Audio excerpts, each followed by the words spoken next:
नमस्कार, आप देख रहे हैं आर्यन न्यूज। मैं हूं आपके साथ पल्लवी सिंह। रुक करेंगे इस वक्त की बड़ी खबर की ओर। बीएसपी सुप्रीमो मायावती का एक विवादित ट्वीट यहां पर सामने आया है, जहां यूपी सरकार ने किसानों से अनदेखी को लेकर मायावती ने किसानों का समर्थन दिखाते हुए सरकार के खिलाफ बयानबाजी की है। बता दें, 4 सालों में गन्ने का समर्थन मूल्य नहीं बढ़ाया गया। मायावती ने ट्वीट में लिखा कि केंद्र और यूपी सरकार से किसान काफी दुखी है और साथ ही यूपी सरकार ने किसानों से अनदेखी की, किसानों की मांगों की और इस दौरान यह आंदोलन इतना आगे बढ़ गया, पूरे 4.5 सालों तक किसानों की अनदेखी की गई। मायावती ने ट्वीट के जरिए लिखा कि 4 सालों में गन्ना का समर्थन मूल्य नहीं बढ़ाया गया है और साथ ही केंद्र और यूपी सरकार ने किसानों को काफी दुखी किया है और उनकी अनदेखी की गई है। यूपी सरकार ने किसानों से अनदेखी की और इस दौरान 4 सालों से पूरे 4.5 सालों तक किसानों की अनदेखी की गई और गन्ने का मूल्य भुगतान भी नहीं किया गया है। 4 सालों में गन्ने का समर्थन मूल्य नहीं बढ़ाया गया, जिसको लेकर बीएसपी सुप्रीमो मायावती ने केंद्र सरकार पर निशाना साधा। साथ ही योगी सरकार पर निशाना साधते हुए किसानों का समर्थन करती नजर आई मायावती और यूपी सरकार पर तमाम इल्जाम यहां पर ट्वीट के जरिए लगाए गए हैं कि पूरे 4.5 सालों तक किसानों की अनदेखी की गई, गन्ने का समर्थन मूल्य भुगतान भी नहीं बढ़ाया गया और 4 सालों में गन्ना का समर्थन मूल्य नहीं बढ़ाया गया है।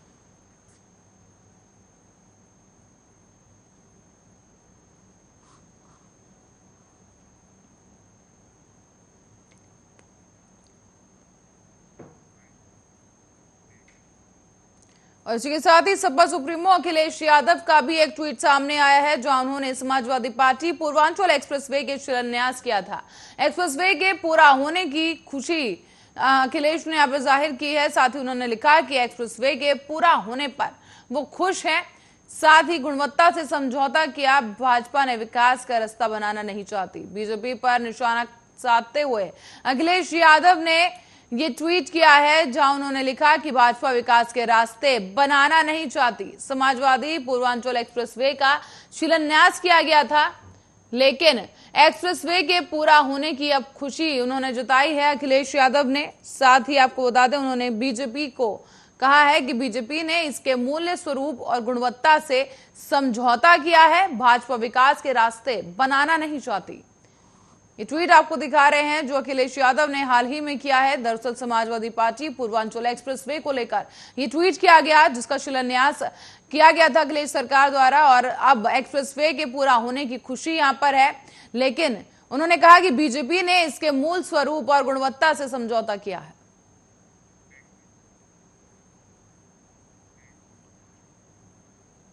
और कृषि कानूनों के विरोध में अब दिल्ली बॉर्डर पर किसानों का प्रदर्शन जारी है। इस दौरान आपको बता दें, कई मार्ग ऐसे हैं जो बाधित हो चुके हैं। संयुक्त किसान मोर्चा द्वारा आज सुबह 6 बजे से शाम 4 बजे तक भारत बंद बुलाया गया है। इस दौरान गाजीपुर बॉर्डर पर NH9 और NH24 को किसानों ने जाम कर दिया। इस दौरान किसान संगठन से जुड़े नेता यहां पर जमा हो गए हैं और गाजीपुर बॉर्डर के अलावा किसानों ने शंभू बॉर्डर पर भी जाम लगा दिया है।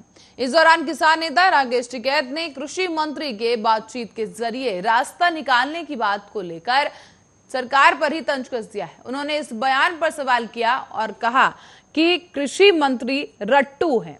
इसी बीच राकेश टिकैत ने कहा कि अगर सरकार कानून में 10 साल में सुधार करेगी तो यह आंदोलन 10 साल तक ही जारी रहेगा, हम वापस नहीं जाएंगे। टिकैत ने कहा है कि किसी के विचार को आप विचार से ही बदल सकते हो, बंदूक की ताकत से आप किसी का विचार को बदल नहीं सकते। साथ ही कृषि मंत्री को लेकर उन्होंने कहा है कि वो रट्टू हैं, जैसे बचपन में पढ़ाया गया वही उतना ही बोलेंगे, उससे ज्यादा नहीं बोलेंगे। कहते हैं कि कानून वापसी तक किसान यहीं बैठे रहेंगे और कानून में संशोधन पर बात करनी है तो कर लो।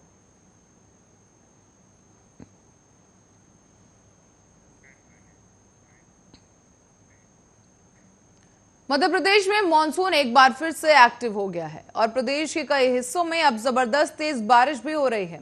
मौसम विभाग की माने तो 3 मानसूनी सिस्टम सक्रिय होने से आने वाले 4 से 5 दिनों में तेज बारिश की संभावना है। राज्य में ज्यादातर जिले तेज बारिश से तरबतर होंगे और मौसम विभाग का कहना है कि प्रदेश में अभी सामान्य से 1% बारिश कम हुई है। पूर्वी मध्य प्रदेश में औसतन 15% कम और पश्चिमी मध्य प्रदेश में 13% अधिक बारिश रिकॉर्ड की गई। मौसम विभाग का कहना है कि प्रदेश में आने वाले दिनों में तूफान गुलाब का असर दिखाई देगा। 3 मानसूनी सिस्टम भोपाल समेत मध्य प्रदेश के कई इलाकों में सक्रिय हो चुके हैं और आने वाले 4 से 5 दिनों में कई जगह पर जबरदस्त बारिश भी होगी।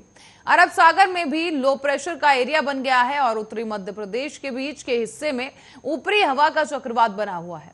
मॉनसून टर्फ लाइन मंडला से होकर गुजर रही है और 3 मानसूनी सिस्टम के कारण मध्य प्रदेश के ज्यादातर हिस्सों में झमाझम बारिश की संभावना है।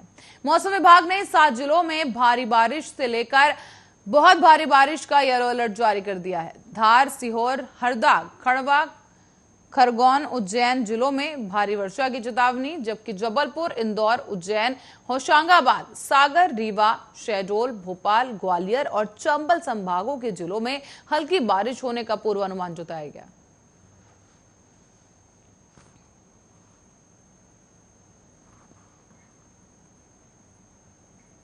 और पूर्वी उत्तर और उत्तर दिल्ली में 6 लेन वाले राजमार्ग के निर्माण के लिए 14 हेक्टेयर से अधिक वन भूमि में लगे हुए 5104 पेड़ों को काटकर दूसरे स्थान पर लगाने का प्रस्ताव दिया गया। अधिकारियों के मुताबिक भारतीय राष्ट्रीय राजमार्ग प्राधिकरण NHAI ने 6 लेन वाले दिल्ली सहारनपुर राजमार्ग के 14.75 किलोमीटर के हिस्से के विकास के लिए दिल्ली वन विभाग से यह अनुमति मांगी है।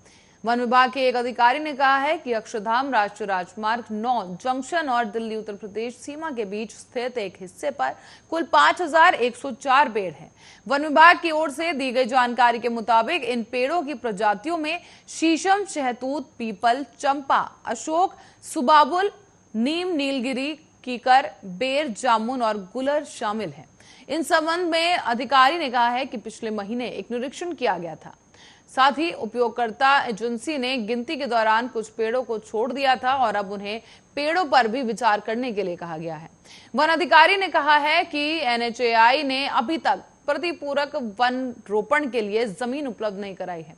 1500 करोड़ रुपए की ये परियोजना भारतमाला परियोजना के पहले चरण का हिस्सा है, जो कि देश का दूसरा सबसे बड़ा राजमार्ग निर्माण कार्यक्रम है। इसके तहत अब 50,000 किलोमीटर सड़कों का निर्माण किया जाएगा।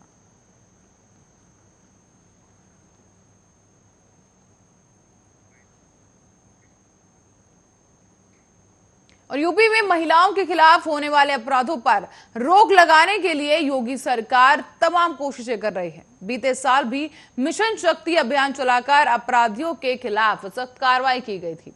तो वहीं अब सरकार ने एक और बड़ा फैसला ले लिया है। दरअसल योगी सरकार मिशन शक्ति अभियान के तहत प्रदेश भर में करीब 82 महिला रिपोर्टिंग पुलिस चौकियों की स्थापना कर रही है। IG रेंज लखनऊ लक्ष्मी सिंह को महिला पुलिस चौकियों का नोडल अधिकारी बनाया गया। इससे पीड़ित महिलाओं के मामले में जल्द ही सुनवाई हो सकेगी।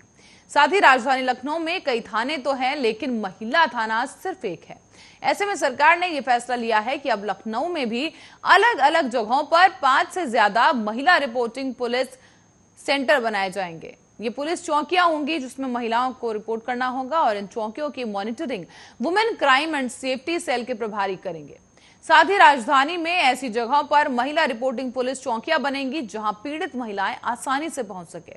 खबर के मुताबिक महिलाओं के खिलाफ होने वाले अपराध के मामलों में मामले लंबित रहते थे और इसी कारण उच्च स्तरीय समिति का गठन किया गया था। समिति ने ही महिला रिपोर्टिंग पुलिस चौकियों का निर्माण का सुझाव दिया था।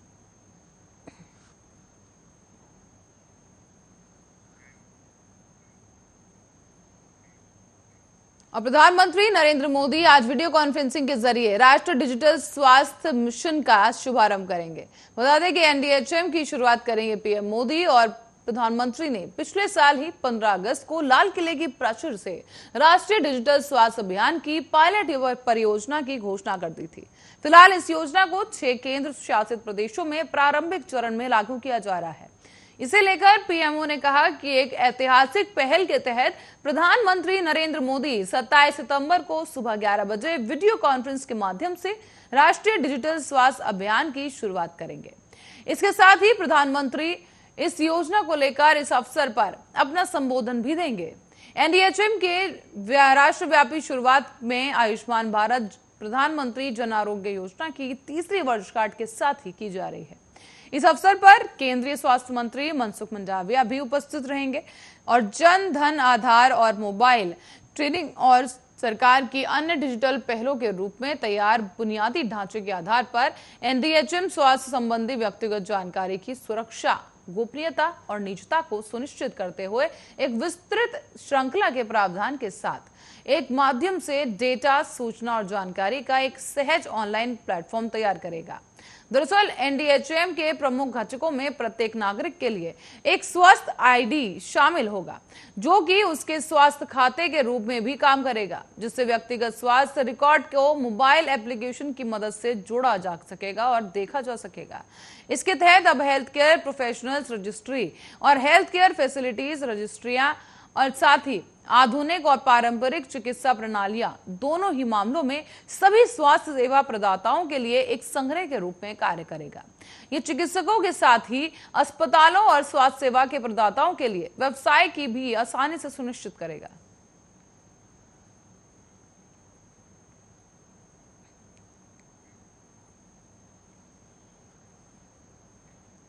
अब बसपा सुप्रीमो मायावती ने योगी सरकार के कैबिनेट विस्तार पर एक बड़ा हमला बोला है। बसपा सुप्रीमो मायावती ने कहा कि भाजपा पर कैबिनेट विस्तार के जरिए चुनाव में जातिगत समीकरण को साधने का आरोप लगाया गया।